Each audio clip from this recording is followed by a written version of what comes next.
Yun mga kamatik, magandang gabi mga kamatik. Oras na 10:30. Ngayon lang natapos. Ito nakarami tayo. Ayan. Ito pa. Ito naman mga kamatik, iba naman design niya, yung itim niya dito. Yung isa dito sa baba. Katulad nun. No?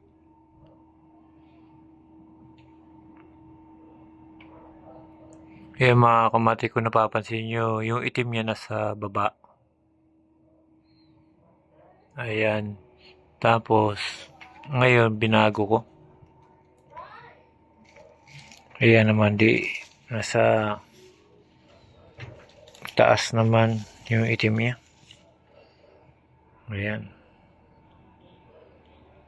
Para magkaiba lang mga kamatik. Pero lahat yan mga kamatik lumilipad. Sa ngayon, inaabot lang tayo ng 65 mga kamatik. Ayan, dahil pa. Ang magbuo, madali lang. Siyempre, magkakabit ka pa ng buntot. Maglalagay ka pa ng tali. Ayan, mga kamatik. Lalagay ka pa ng itim. Inaabot tayo ng gabi. Pero kung meron sana nagtatali, mga kamatik, nagtatali, wala namang problema maglagay ng itim kasi mabis lang yan. Yung buntot, kung meron din maglalagay ng buntot, mas marami pa siguro ako magagawa. Ano lang, mga kamatik, yung magtali. Kasi madali lang magbuntot, pero magtali, matagal. Ayan. Bali, ako lang mag-isang gumagawa na ito. Meron pang isa. Marami-rami pa to. Nakarami lang tayo, nasa 65. Di pa na-umpisa yung ginawa ko. Ayan, di pa na-umpisa yung malalaki na yan. Baka natapos ko to, sunod araw naman siya gagawin. Marami na rin tayong kawayan na nakayas. Assemble na lang.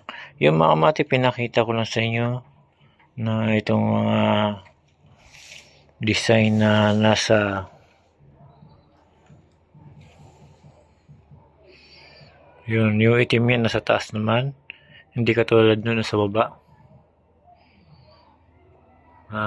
Para maiba naman, pero lahat yan mga kamatik, gaya ng sinasabi ko, lipad lahat yan. Dito sa paggagawa na ito, tiyagaan lang.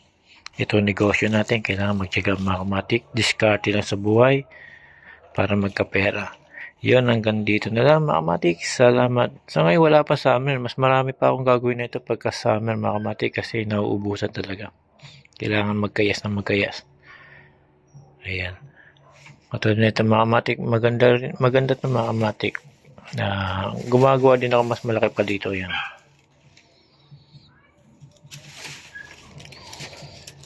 Medyo ano na. Katapos na ito, tulog naman mga kamatik. Para bukas ikid naman tayo ng tali.